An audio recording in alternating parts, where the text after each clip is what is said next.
नमस्कार फ्रेंड्स, कैसे हैं आप सब। आशा करती हूँ सभी बहुत अच्छे होंगे। मैं पूजा वेलकम करती हूँ आप सभी का आपके अपने चैनल अंकित वास्तु ज्ञान में। फ्रेंड्स, आपको बता दूं कि सूर्य देव और चंद्रदेव दो ऐसे साक्षात देवता हैं जो हमें साक्षात दर्शन देते हैं, पृथ्वी पर दिखाई देते हैं। इनकी कृपा से व्यक्ति को अनेकों लाभ प्राप्त होते हैं। जो व्यक्ति सूर्यदेव या फिर चंद्रदेव का व्रत करता है, उन्हें अर्घ देता है, उसके जीवन में कभी भी धन संपदा की कमी नहीं होती है। पुराणों में सूर्य की उत्पत्ति, प्रभाव, स्तुति, मंत्र इत्यादि विस्तार पूर्वक मिलते हैं। ज्योतिष शास्त्र में नव ग्रहों में सूर्य भगवान को राजा का पद प्राप्त है। तो आज हम इस वीडियो के माध्यम से जानेंगे सूर्य देव की कहानी के बारे में, व्रत कथा के बारे में। वीडियो के अंत तक जरूर बने रहें ताकि आपको भी अक्षय पुण्य फलों की प्राप्ति हो सके। फ्रेंड्स, ऐसी भी मान्यता है कि अगर कोई व्यक्ति रविवार के दिन सूर्य देव की श्रद्धा पूर्वक पूजा अर्चना करता है तो उस व्यक्ति के जीवन में सुख समृद्धि, धन संपत्ति की कभी भी कोई कमी नहीं रहती है। साथ ही सूर्य भगवान शत्रुओं से भी उसकी रक्षा करते हैं। सूर्य देव का व्रत करने के साथ साथ अगर इनकी व्रत कथा भी सुन ली जाए तो व्यक्ति की मनोकामनाएं सभी पूर्ण हो जाती हैं। तो चलिए आज इस वीडियो के माध्यम से सूर्य देव की व्रत कथा के बारे में सुनते हैं, कहानियों के बारे में सुनते हैं। प्राचीन काल की बात है, एक गांव में एक ब्राह्मण रहता था। वह ब्राह्मण सूर्य भगवान का बहुत बड़ा भक्त था। हर रोज सुबह सूर्योदय से पहले उठकर नहाता धोता, सूर्य भगवान की कहानियां सुनता और सुनाता। इन सब में उसे देर हो जाती थी और ज्यादा काम वो कर नहीं पाता था, जिसके कारण उसे अपनी पत्नी से बहुत डांट लगती थी और समाज वाले भी उसे निकम्मा कहते थे। एक दिन इन सब चीजों से परेशान होकर ब्राह्मण बाजार से पूजन की सामग्री लेकर जंगल में चला गया। वहां एक सूखी नदी के किनारे एक सूखे पेड़, पीपल के पेड़ के नीचे बैठ गया। वहां बैठकर ब्राह्मण सूरज भगवान की कहानी पढ़ने लगा और उनकी पूजा करने लगा। पूजा खत्म होने के बाद वह नदी से जल लेकर सूर्य भगवान को समर्पित करता है। जैसे ही उसके द्वारा चढ़ाया गया जल नदी और पीपल के पेड़ पर गिरता है, वैसे ही नदी साफ पानी से भर जाती है और पीपल का पेड़ हरा भरा हो जाता है। तभी सूर्य भगवान उस नदी के जल से प्रकट होकर कहते हैं, हे ब्राह्मण, मांग, क्या मांगता है। ब्राह्मण ने यह सुनकर सोचा कि यह आवाज किसी भूत प्रेत की तो नहीं है। तब वह घर जाकर यह सारी बात अपनी पत्नी को बताता है। तब उसकी पत्नी समझ जाती है कि सूरज भगवान ने इन्हें साक्षात दर्शन दिए हैं। ब्राह्मण की पत्नी उसे समझाती है और कहती है, सूर्य भगवान आपसे प्रसन्न होकर आपको वरदान देना चाहते हैं। तब ब्राह्मण अपनी पत्नी से कहता है, मैं वरदान में क्या मांगूं? उसकी पत्नी कहती है, कम शब्दों में जितना हो सके मांग लो। ब्राह्मण को सूर्य भगवान से ये मांगने को कहते हैं कि अपने महल के अंदर सोने के पालने में पर पोते को दासियों द्वारा खिलाते अपने आंखों से देख पाऊं। अगले दिन जब वह जंगल में जाता है और सूर्य भगवान की कहानी पढ़ता है, उनकी आराधना करता है, तभी सूर्य भगवान फिर से प्रकट हो जाते हैं और ब्राह्मण से वरदान मांगने को कहते हैं।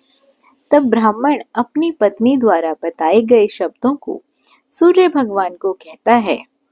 तब सूरज भगवान यह सुनकर कहने लगते हैं कि तू तो बड़ा भोला भाला है, एक ही बार में सब मांग लिया। सूरज भगवान ने कहा, जा, तेरी इच्छा अवश्य ही पूरी होगी।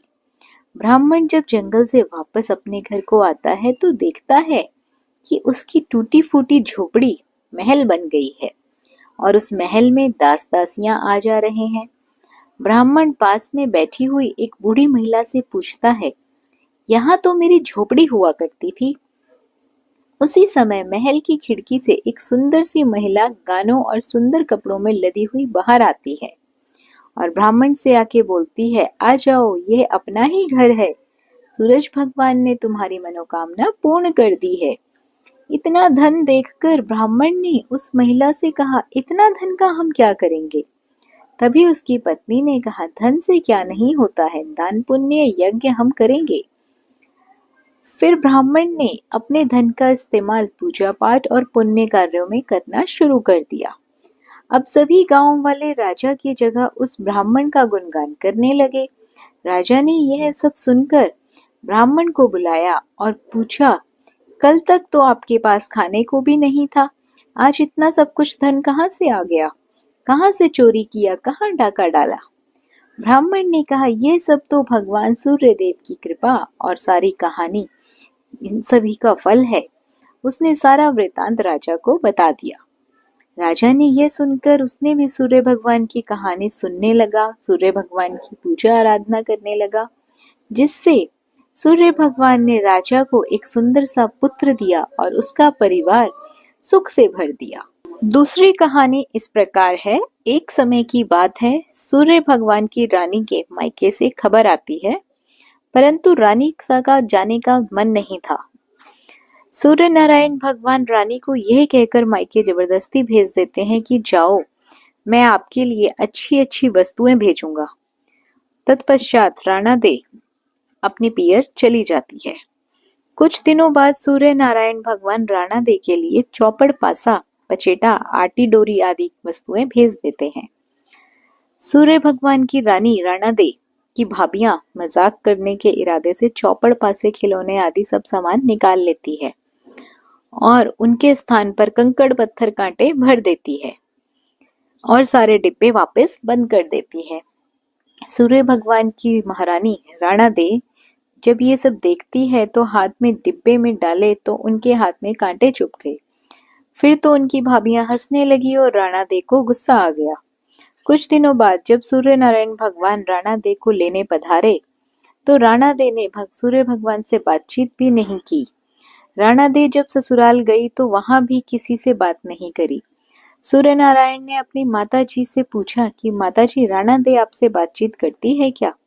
उनकी माता जी ने कहा, नहीं बेटा, राणा दे जब से ससुराल वापस आई है उसके बाद से ही बातचीत नहीं करती है। सूर्य नारायण कहते हैं कि माता जी, आप आज उनको बोलना कि साल चावल की बोरी पड़ी है, साल में से चावल निकाल दे, परंतु ऐसा करते समय चावल टूटने नहीं चाहिए, साबुत निकालने चाहिए। अब राणा दे तो रोने लगी। रोते रोते ही वो छत पर चली गई और उन्होंने चिड़ियाओं को बुलाया। राणा दे चिड़ियाओं से कहने लगी कि मैंने कभी तुम्हें चुग्गा डाला होगा, अब तुम इन चावलों को छिल दो। ढेर सारी चिड़ियाएं सारे के सारे चावल छिलकर उड़ जाती है। सूर्य नारायण ने फिर माताजी से पूछा, माताजी, राणा दे बोली क्या? माताजी कहती है कि नहीं बेटा, वो तो कुछ भी नहीं बोली। सूर्य नारायण फिर बोलते हैं कि माताजी, अब आप उसको कहना कि 108 छेद वाली मटकियों में उनमें पानी भर दे। राणा दे तो वापस से रोने लगी। तालाब पहुंचकर भी वह रोने रही थी। उनको रोता देखकर मेंढकियां आई और उनसे पूछती हैं कि आप क्यों रो रही हैं? राणा दे ने कहा कि सासू जी ने 108 छेदों वाली मटकियों में पानी भरने को कहा है, इनमें पानी कैसे टिकेगा? मेंढकियां बोलती हैं कि आप चिंता मत करो, हम छेद पर चिपक जाएंगे, फिर आप आसानी से पानी भर लेना। फिर क्या था, मेंढकियां तो छेद पर चिपक गई और राणा दे ने मटके में पानी भर लिया।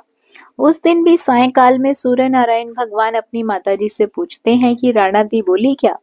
उनकी माताजी कहती है कि नहीं बोली। सूर्य नारायण भगवान कहते हैं कि कल आप उनसे बोलना कि बाग में उनके मासी जी आए हुए हैं जो मिलने जाए, और उनको यह भी बोलना कि जिस तरह चरमू बिखरे हुए हैं उधर जाएं। अगले दिन सूर्य नारायण रास्ते में औरत का रूप बनाकर घूंघट निकालकर बैठ गए। तब राणा दे उस तरफ आए तो सूर्य नारायण औरत का रूप धरकर ही बैठे रोने लगे।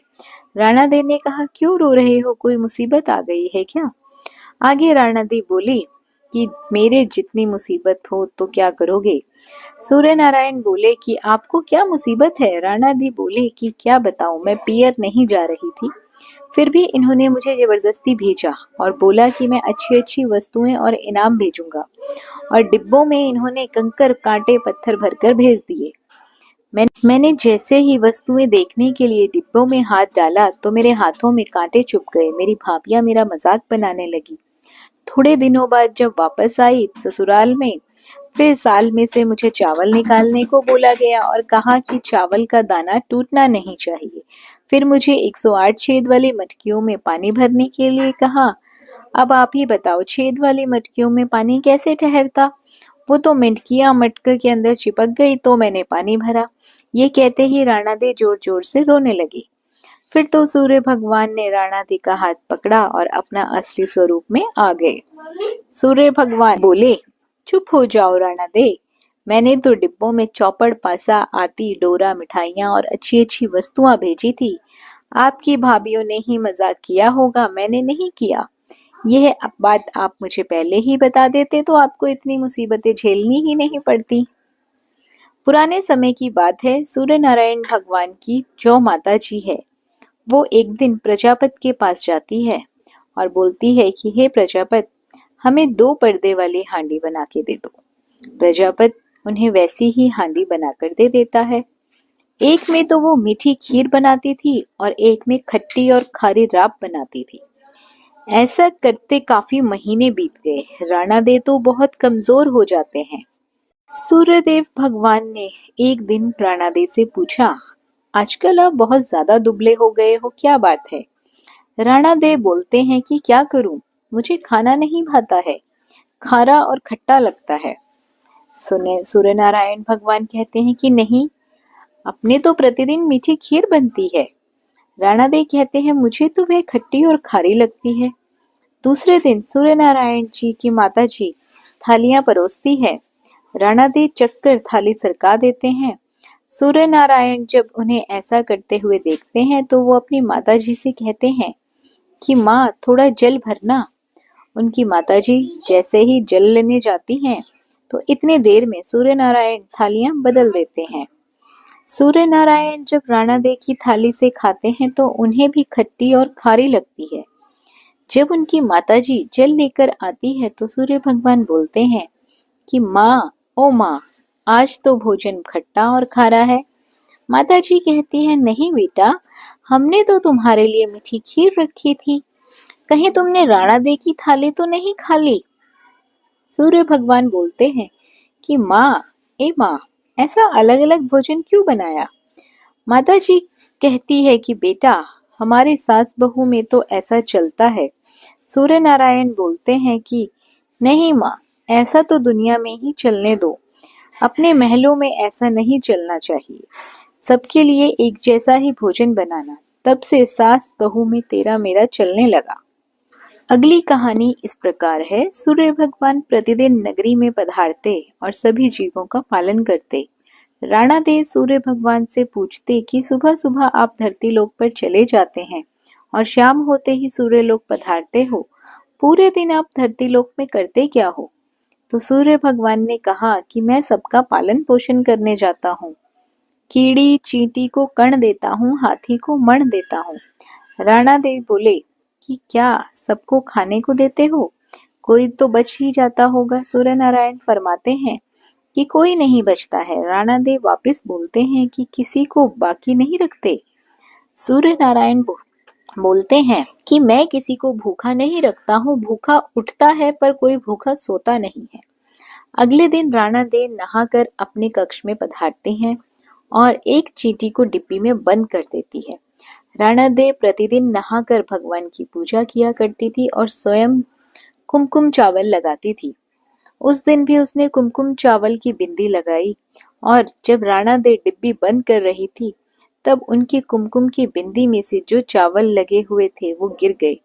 कुछ दाने डिब्बी से गिरे और स्नान किए हुए हाथ मुंह पे से जल की कुछ बूंदें उस डिब्बी में गिर जाती है। राणा दे को पता नहीं चलता कि डिब्बी में चावल और पानी भी चला गया है और राणा दे डिब्बी बंद कर देती है। राणा दे सोचती है कि आज सूर्य नारायण को बताऊंगी कि देखो, ये चींटी तो भूखी प्यासी रह गई है।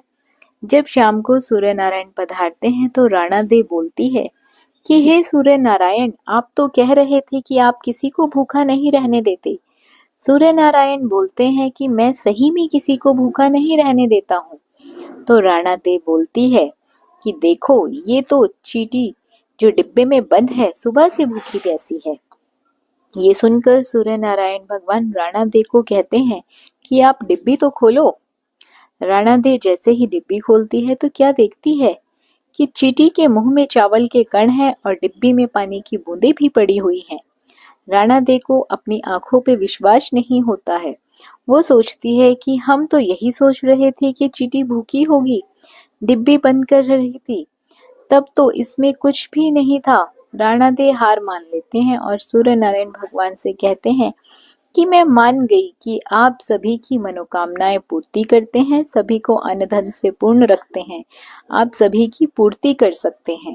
तो फ्रेंड्स, ये थी सूर्य नारायण भगवान की कहानियां। सूर्य नारायण भगवान को जो भी एक लोटा जल अर्पित करता है, उनकी छत्र छाया सदैव उन पर बरसती रहती है। सूर्य नारायण भगवान सभी को धन अन्न से परिपूर्ण रखते हैं। आशा करती हूँ ये कहानियाँ आप सभी को पसंद आई होंगी। वीडियो अच्छी लगी हो तो वीडियो को लाइक और शेयर ज़रूर करें। चैनल पर पहली बार आए हैं तो सब्सक्राइब करना बिल्कुल ना भूलिए। बने रहिए आपके अपने चैनल अंकित वास्तु ज्ञान में। धन्यवाद।